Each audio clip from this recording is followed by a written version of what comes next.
வணக்கம். செந்தணலின் பிரதான செய்திகள். விரிவான செய்திகளுக்கு முன் தலைப்புச் செய்திகள். தமிழ் தேசிய மக்கள் முன்னணியின் தலைவரும் யாழ் மாவட்ட நாடாளுமன்ற உறுப்பினராக தெரிவு செய்யப்பட்ட கஜேந்திரகுமார் பொன்னம்பலம் முள்ளிவாய்க்கால் நினைவு தூவியில் மலரஞ்சலி செலுத்தி சத்திய பிரமாணம் செய்துள்ளார். மாவீரர் நாளை முன்னிட்டு சம்பூர் ஆலங்குளம் மாவீரர் துயிலும் இல்லத்தில் சிரமதான பணிகள் முன்னெடுக்கப்பட்டுள்ளன. கிளிநொச்சி மாவட்டம் கண்டாவளை பிரதேச செயலாளர் பிரிவுக்குட்பட்ட கண்டாவளை பிரதான வீதியின் புனரமைப்பு வேலைகள் ஆரம்பிக்கப்பட்டு கிடப்பில் போடப்பட்டுள்ளதாக குற்றஞ்சாட்டப்படுகின்றது. திருகோணமலை கிண்ணியா உப்பாறு பகுதியில் இடம்பெற்ற வாகன விபத்தில் வயோதிபர் ஒருவர் உயிரிழந்துள்ளார். வவுனியா வீரபுரம் பகுதியில் அமைந்துள்ள பாடசாலை ஒன்றின் ஆசிரியர்கள் பணிப்புறக்கணிப்பு போராட்டத்தில் ஈடுபட்டுள்ளனர். களுத்துறை மாவட்டத்தின் விடுப்பு வாக்குகளை மீண்டும் தீர்மானத்தை எடுக்க உள்ளதாக முன்னாள் நாடாளுமன்ற உறுப்பினர் ராஜித சேனாரத்ன தெரிவித்துள்ளார். ஐக்கிய மக்கள் சக்தியின் தேசிய பட்டியல் மூலம் யாரை நியமிப்பது என்பது தொடர்பில் கட்சிக்குள் கடும் கருத்து மோதல்கள் எழுந்துள்ளதாக தெரிவிக்கப்படுகின்றது. முன்னாள் ஜனாதிபதி ரணில் விக்ரமசிங்க மீண்டும் நாடாளுமன்றம் செல்ல தயாராகி வருவதாக கட்சி வட்டாரங்கள் தெரிவிக்கின்றன. அமெரிக்காவின் நீண்ட தூர ஏவுகணைகளை உக்ரைன் பயன்படுத்துவது பொருத்தமான மற்றும் உறுதியான பதிலடிக்கு வழிவகுக்கும் என ரஷ்யா எச்சரிக்கை விடுத்துள்ளது. இஸ்ரேலை அழிப்பதற்காக கண்டம் விட்டு கண்டம் பாயும் ஏவுகணைகளை உருவாக்க ஈரான் முயல்கின்றது என இஸ்ரேல் பிரதமர் குற்றம் சாட்டியுள்ளார். தொடர்பான விரிவான செய்திகள். தமிழ் தேசிய மக்கள் முன்னணியின் தலைவரும் யாழ் மாவட்ட நாடாளுமன்ற உறுப்பினராக தெரிவு செய்யப்பட்ட கஜேந்திரகுமார் பொன்னம்பலம் முள்ளிவாய்க்கால் நினைவு தூபியில் மலர் அஞ்சலி செலுத்தி சத்திய பிரமாணம் செய்துள்ளார். தமிழ் தேசிய மக்கள் முன்னணியின் தலைவரும் யாழ் மாவட்ட நாடாளுமன்ற உறுப்பினராக தெரிவு செய்யப்பட்ட கஜேந்திரகுமார் பொன்னம்பலம் முள்ளிவாய்க்கால் நினைவு தூபியில் மலர் அஞ்சலி செலுத்தி சத்திய பிரமாணம் செய்துள்ளார். இன்றைய நாள் முள்ளிவாய்க்காலில் உள்ள மாவீரர் துயிலும் இல்லம் மற்றும் முள்ளிவாய்க்கால் நினைவு தூபிக்கு சென்று அங்கு அஞ்சலி செலுத்தினார். நாடாளுமன்ற தேர்தலில் யாழ்ப்பாணம் கிளிநொச்சி தேர்தல் தொகுதியில் அகில இலங்கை தமிழ் காங்கிரஸ் கட்சியின் சைக்கிள் சின்னத்தில் போட்டியிட்டு நாடாளுமன்ற உறுப்பினராக தெரிவு செய்யப்பட்ட கஜேந்திரகுமார் பொன்னம்பலம் இன்று பிற்பகல் 12:45 மணியளவில் முள்ளிவாய்க்கால் மாவீரர் துயிலும் இல்ல வளாகத்தில் சுடரேற்றி வணக்கம் செலுத்தினார். அதனைத் தொடர்ந்து இறுதிப் போரில் இன அழிப்பு செய்யப்பட்ட தமிழ் மக்கள் நினைவாக முள்ளிவாய்க்கால் பகுதியில் அமைக்கப்பட்டுள்ள நினைவு தூபிக்கு சென்று சுடர் ஏற்றி மலர் தூவி வணக்கம் செலுத்தினார். அத்துடன் உரிமை பயணத்திற்காக மேற்கொள்ளப்பட வேண்டிய நடவடிக்கைகள் தொடர்பாக இன அழிப்பு நடைபெற்ற முள்ளிவாய்க்கால் மண்ணில் இருந்து அரசியல் உறுப்பினர்கள் அனைவருமாக சத்திய பிரமாணத்தை மேற்கொண்டிருந்தனர். குறித்த அஞ்சலியின் போது முன்னாள் நாடாளுமன்ற உறுப்பினர் செல்வராசா கஜேந்திரன் மற்றும் கட்சியின் உறுப்பினர்கள் கட்சி ஆதரவாளர்கள் என பலரும் கலந்து கொண்டிருந்தமை குறிப்பிடத்தக்கது. கடந்த 15 வருஷங்களாக நம்முடைய அரசியல் இயக்கம் முள்ளிவாய்க்காலில் நிறைவேறின தமிழின படுகொலைக்கு ஒரு சர்வதேச குற்றவியல் விசாரணையை நாங்கள் மிக உறுதியாக வலியுறுத்தி வந்திருக்கின்றோம்.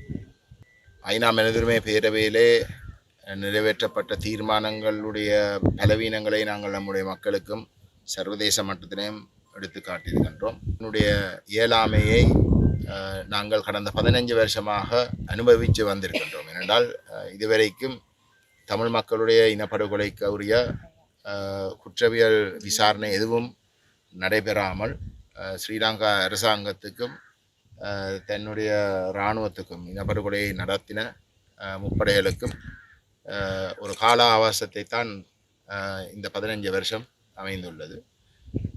அந்த வகையிலே நாங்கள் தொடர்ந்து நம்முடைய மக்களை அரசியல்மயப்படுத்துகின்ற அதே சமயம் நம்முடைய மக்களுடைய முழு பலத்தையும் அணிதிரட்டி ஒரு சர்வதேச குற்றவியல் விசாரணை ஒன்று நடத்துவதற்கு விசேஷமாக இலங்கையை சர்வதேச குற்றவியல் நீதிமன்றத்துக்கு கொண்டு செல்வதற்குரிய அழுத்தங்களும் வேறு சர்வதேச குற்றவியல் விசாரணை நடத்தக்கூடிய அரங்குகளுக்கு இலங்கையை கொண்டு செல்வதற்கும் உரிய நம்மளுடைய பயணம் இன்னும் தீவிரமடையும் என்பதையும் நாங்கள் இந்த இடத்துல சுட்டிக்காட்ட விரும்புகிறோம். மாவீரர் நாளை முன்னிட்டு சம்பூர் ஆலங்குளம் மாவீரர் துயிலும் இல்லத்தில் சிரமதான பணிகள் முன்னெடுக்கப்பட்டுள்ளன. மாவீரர் நாளை முன்னிட்டு சம்பூர் ஆலங்குளம் மாவீரர் துயிலும் இல்லத்தில் சிரமதான பணிகள் முன்னெடுக்கப்பட்டுள்ளன. சம்பூர் ஆலங்குளம் மாவீரர் நாள் ஏற்பாட்டு குழுவினரின் ஏற்பாட்டில் இன்று காலை குறித்த சிரமதான பணிகள் மேற்கொள்ளப்பட்டுள்ளன. இந்த சிரமதான பணியில் மாவீரர்களின் குடும்பத்தினர், முன்னாள் போராளிகள், பொதுமக்கள், நலன் விரும்பிகள் என பலரும் கலந்து கொண்டிருந்தனர். இம்முறை மாவீரர் தினத்தை ஆலங்குளம் துயிலுமில்லத்தில் செய்வதற்கான ஏற்பாடுகளை மாவீரர் நாள் ஏற்பாட்டுக் குழுவினர் முன்னெடுத்து வருகின்றதாக தெரிவிக்கப்பட்டுள்ளது. கடந்த வருடம் வடகிழக்கில் நீதிமன்ற தடை உத்தரவின் மூலம் மாவீரர் நாளை அனுஷ்டிப்பதற்கு தடை செய்யப்பட்டிருந்த பிரதேசமாக இந்த பிரதேசம் காணப்பட்டமை குறிப்பிடத்தக்கது. கிளிநொச்சி மாவட்டம் கண்டாவளை பிரதேச செயலாளர் பிரிவுக்குட்பட்ட கண்டாவளை பிரதான வீதியின் புனரமைப்பு வேலைகள் ஆரம்பிக்கப்பட்டு கிடப்பில் போடப்பட்டுள்ளதாக குற்றம் சாட்டப்படுகிறது. கிளிநொச்சி மாவட்டம் கண்டாவளை பிரதேச செயலாளர் பிரிவுக்குட்பட்ட கண்டாவளை பிரதான வீதியானது புனரமைப்பு பணிகளுக்காக கடந்த ஆகஸ்ட் மாதம் 8ஆம் நாளன்று வீதி புனரமைப்பு வேலைகள் ஆரம்பிக்கப்பட்டு கிடப்பில் போடப்பட்டுள்ளன. இதன் காரணமாக வீதியில் பள்ளம் ஏற்பட்டு அந்த பகுதி மக்கள் அவ்வீதியை பயன்படுத்த முடியாத நிலையில் சிரமப்பட்டு வருகின்றனர். அத்தோடு தற்போது மழைக்காலம் என்பதால் வீதியில் பயணிக்கும் மக்கள் மற்றும் பாடசாலை மாணவர்கள் உயிரச்சத்துடன் பயணிக்க வேண்டிய நிலைமை காணப்படுவதாக அச்சம் தெரிவிக்கப்படுகின்றது. மேலும் இந்த விடயம் தொடர்பில் சம்பந்தப்பட்ட அதிகாரிகள் உடன் நடவடிக்கை எடுத்து தாம் பாதுகாப்பாக குறித்த வீதியில் பயணம் செய்வதை உறுதிப்படுத்துமாறு அந்த பகுதி மக்கள் கோரிக்கை விடுத்துள்ளனர். திருகோணமலை கிண்ணியா உப்பாறு பகுதியில் இடம்பெற்ற வாகன விபத்தில் வயோதிபர் ஒருவர் உயிரிழந்துள்ளார். திருகோணமலை கிண்ணியா உப்பாறு பகுதியில் இடம்பெற்ற வாகன விபத்தில் வயோதிபர் ஒருவர் உயிரிழந்துள்ளதாக ஸ்ரீலங்கா காவல்துறையினர் தெரிவித்துள்ளனர். குறித்த விபத்தானது நேற்று இடம்பெற்றுள்ளது. சம்பவத்தில் தாமரவில் கண்டலடியூற்று பகுதியைச் சேர்ந்த 65 அகவையுடைய மஹமூத் ஷரீப் என்பவரே உயிரிழந்துள்ளார். உயிரிழந்த வயோதிபர் குறித்த வீதியால் நடந்து சென்ற போது உந்துருளி ஒன்று அவர் மீது மோதியதில் இந்த விபத்து இடம்பெற்றுள்ளதாக தெரிவிக்கப்படுகின்றது. இந்த நிலையில் உந்துருளியில் பயணித்த நபர் பலத்த காயங்களுக்குள்ளாகி திருகோணமலை பொது மருத்துவமனையின் அவசர சிகிச்சை பிரிவில் அனுமதிக்கப்பட்டுள்ளார் என்று தெரிவிக்கப்பட்டுள்ளது. மேலும் விபத்து தொடர்பாக மேலதிக விசாரணைகளை கிண்ணியா ஸ்ரீலங்கா காவல்துறையினர் மேற்கொண்டு வருகின்றனர். வவுனியா வீரபுரம் பகுதியில் அமைந்துள்ள பாடசாலை ஒன்றின் ஆசிரியர்கள் பணிப்புறக்கணிப்பு போராட்டத்தில் ஈடுபட்டுள்ளனர். வவுனியா வீரபுரம் பகுதியில் அமைந்துள்ள பாடசாலை ஒன்றின் ஆசிரியர்கள் பணிப்புறக்கணிப்பு போராட்டத்தில் ஈடுபட்டுள்ளனர். குறித்த விடயம் தொடர்பாக மேலும் தெரிய வருகையில் கடந்த வாரம் பாடசாலையில் உயர்தர மாணவர்களுக்கான ஒன்று கூடல் நிகழ்வு இடம்பெற்றிருந்தது. இதன்போது இளைஞர் ஒருவர் ஆசிரியர் ஒருவருக்கு தொலைபேசி அழைப்பை ஏற்படுத்தி மாணவி ஒருவரிடம் பேச வேண்டும் என தெரிவித்துள்ளார். இதற்கு ஆசிரியர் மறுப்பு தெரிவித்த நிலையில் அதனால் ஏற்பட்ட முரண்பாட்டினால் குறித்த ஆசிரியர் தங்கியிருந்த வீட்டிற்கு சென்றவர்கள் தாக்குதல் நடத்தியுள்ளனர். குறித்த சம்பவம் தொடர்பாக நேற்றைய நாள் வரை போலீசார் எந்த நடவடிக்கையும் மேற்கொண்டிருக்கவில்லை என்று தெரிவிக்கப்படுகின்றது. இதனால் தமக்கு போதிய பாதுகாப்பு இல்லை என தெரிவித்து பாடசாலையின் அனைத்து ஆசிரியர்களும் இன்று சுகவீன விடுப்பு போராட்டத்தில் ஈடுபட்டுள்ளனர். இந்த நிலையில் ஆசிரியர் மீது தாக்குதல் நடத்திய குற்றச்சாட்டில் 3 இளைஞர்கள் செட்டிக்குளம் ஸ்ரீலங்கா காவல்துறையினரால் கைது செய்யப்பட்டுள்ளனர் என்று தெரிவிக்கப்படுகின்றது. இதேவேளை இதற்கு முன்னரும் குறித்த பாடசாலையின் 2 ஆசிரியர்கள் மீது தாக்குதல் நடத்திய சம்பவங்களும் பதிவாகியுள்ளதாக தெரிவிக்கப்படுகின்றது. களுத்துறை மாவட்டத்தின் விருப்பு வாக்குகளை மீண்டும் எண்ணும் தீர்மானத்தை எடுக்க உள்ளதாக முன்னாள் நாடாளுமன்ற உறுப்பினர் ராஜித சேனாரத்ன தெரிவித்துள்ளார். களுத்துறை மாவட்டத்தின் விருப்பு வாக்குகளை மீண்டும் எண்ணும் தீர்மானத்தை எடுக்க உள்ளதாக முன்னாள் நாடாளுமன்ற உறுப்பினர் ராஜித சேனாரத்ன தெரிவித்துள்ளார்.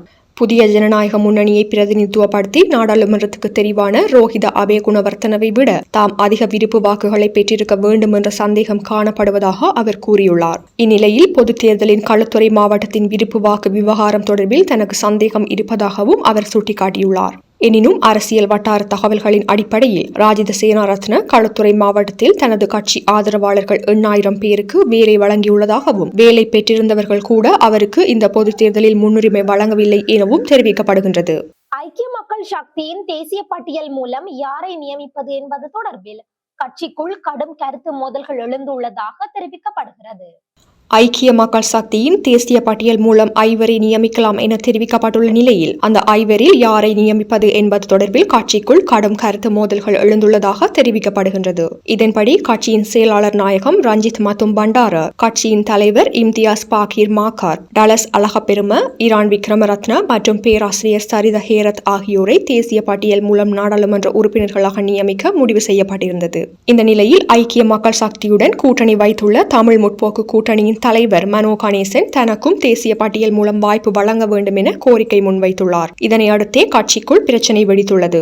பங்காளி கட்சியொன்றுக்கு வாய்ப்பு வழங்கப்படுமாயின் அந்த கட்சியின் தேசிய அமைப்பாளர் திஸ்ஸ அத்தநாயக்கவுக்கும் வாய்ப்பு வழங்கப்பட வேண்டும் என அந்த கட்சியின் உறுப்பினர்கள் சிலர் கருத்து வெளியிட்டுள்ளனர். கட்சியின் பொதுச் செயலாளர், தலைவர் ஆகிய இருவருக்குமே வாய்ப்பு வழங்குவது தேவையற்றது என்று மற்றொரு சாரார் தெரிவித்துள்ளனர். இதேவேளை நாடாளுமன்றத்தின் முதலாவது கூட்டம் நாளை மறுதினம் 21ஆம் நாள் நடைபெற உள்ள நிலையில் தேசிய பட்டியல் பட்டியலில் இருந்து நியமிக்கப்பட்டுள்ள வேட்பாளர்கள் தொடர்பில் அந்தந்த கட்சிகள் விரைவில் தேர்தல்கள் ஆணைக்குழுவுக்கு அறிவிக்க வேண்டும். இல்லையெனில் அந்த வேட்பாளர்கள் அன்றைய நாள் பதவி பிரமாணம் செய்ய முடியாத நிலைமை ஏற்படும் என்றும் தெரிவிக்கப்பட்டுள்ளது. முன்னாள் ஜனாதிபதி ரணில் விக்ரமசிங்க மீண்டும் நாடாளுமன்றம் செல்ல தயாராகி வருவதாக கட்சி வட்டாரங்கள் தெரிவிக்கின்றன. முன்னாள் ஜனாதிபதி ரணில் விக்ரமசிங்க மீண்டும் நாடாளுமன்றம் செல்ல தயாராகி வருவதாக கட்சி வட்டாரங்கள் தெரிவிக்கின்றன. பொது தேர்தலில் புதிய ஜனநாயக முன்னணி வெற்றி பெற்ற தேசிய பட்டியல் ஆசனத்தினூடாக அவர் நாடாளுமன்றத்திற்குள் பிரவேசிக்க உள்ளார். இதன்படி கட்சியின் 2 தேசிய பட்டியல் நாடாளுமன்ற உறுப்பினர் பதவிகளுக்கு நியமிக்கப்பட்ட இருவரில் ஒருவர் பதவி விலகல் செய்ய உள்ளார் என தகவல் வெளியாகியுள்ளது. பின்னர் அந்த வெற்றிடத்திற்கு வேறு ஒருவரை நியமிப்பதற்கு சட்டத்தில் தடை இல்லை. இதனால் அந்த இடத்திற்கு ரணில் விக்ரமசிங்க நியமிக்கப்பட உள்ளார். இதேவேளை எரிவாயு சிலிண்டர் சின்னத்தில் போட்டியிட்ட புதிய ஜனநாயக முன்னணியில் ரவி கருணாநாயக்கவை தேசிய பட்டியல் உறுப்பினராக நியமித்துள்ளதாக அந்த கட்சியின் பொதுச் செயலாளர் அறிவித்துள்ளார். 2024 பொதுத் தேர்தல் பெறுபவர்களின்படி புதிய ஜனநாயக முன்னணி 2 தேசிய பட்டியல் உறுப்பினர்களை பெற்றுக் கொண்டுள்ள நிலையில் அவர்களில் ஒருவராக இவரது பெயர் தெரிவு செய்யப்பட்டுள்ளமை குறிப்பிடத்தக்கது. இனி சர்வதேச செய்திகள். அமெரிக்காவின் நீண்ட தூர ஏவுகணைகளை உக்ரைன் பயன்படுத்துவது பொருத்தமான மற்றும் உறுதியான பதிலடிக்கு வழிவகுக்கும் என ரஷ்யா எச்சரிக்கை விடுத்துள்ளது. அமெரிக்காவின் நீண்ட தூர ஏவுகணைகளை உக்ரைன் பயன்படுத்துவது பொருத்தமான மற்றும் உறுதியான பதிலடிக்கு வழிவகுக்கும் என ரஷ்யா எச்சரிக்கை விடுத்துள்ளது. அத்துடன் தமது எல்லைக்குள் இத்தகைய தாக்குதல்களை மேற்கொள்வதானது ரஷ்யாவுக்கு எதிரான விரோத போக்கில் அமெரிக்காவின் நேரடி ஈடுபாட்டை பிரதிபலிக்கும் எனவும் அந்த நாட்டு வெளிவிவகார அமைச்சர் தெரிவித்துள்ளார். முன்பதாக ரஷ்யாவுக்கு எதிரான போரில் அமெரிக்காவின் நீண்ட தூர ஏவுகணைகளை உக்ரைன் பயன்படுத்துவதற்கு அமெரிக்க ஜனாதிபதி ஜோ பைடன் அனுமதி வழங்கியுள்ளார். வெள்ளை மாளிகையிலிருந்து வெளியேறுவதற்கு முன்னதாக இந்த அனுமதியை வழங்கியுள்ளதாக தெரிவிக்கப்படுகின்றது. ரஷ்ய உக்ரைன் போரை முடிவுக்கு கொண்டு வருவதாக உறுதியளித்து அமெரிக்க ஜனாதிபதி தேர்தலில் போட்டியிட்ட அவர் இத்தகையதொரு அனுமதியை வழங்கியிருப்பது அதிர்ச்சி அளிப்பதாக பன்னாட்டு ஊடகங்கள் தெரிவிக்கின்றன. இஸ்ரேலை அழிப்பதற்காக கண்டம் விட்டு கண்டம் பாயும் ஏவுகணைகளை உருவாக்க ஈரான் முயல்கிறது என இஸ்ரேல் பிரதமர் குற்றம் சாட்டியுள்ளார். மத்திய கிழக்கில் பதற்றம் அதிகரித்து வரும் நிலையில் இஸ்ரேலை அழிப்பதற்காக முதற்கட்டமாக கண்டம் விட்டு கண்டம் பாயும் ஏவுகணைகளை உருவாக்க ஈரான் முயல்கின்றது என இஸ்ரேல் பிரதமர் பெஞ்சமின் நெதன்யாகு குற்றம் சாட்டியுள்ளார். இஸ்ரேல் நாடாளுமன்றத்தில் உரையாற்றும் போதே அவர் இந்த விடயத்தினை தெரிவித்துள்ளார். அவர் மேலும் தெரிவிக்கையில், கடந்த அக்டோபர் மாதம் இஸ்ரேல் நடத்திய தாக்குதலில் ஈரான் நாட்டின் அணுசக்தி திட்டத்தின் குறிப்பிட்ட பகுதிகள் தாக்குதலுக்கு உள்ளாகின.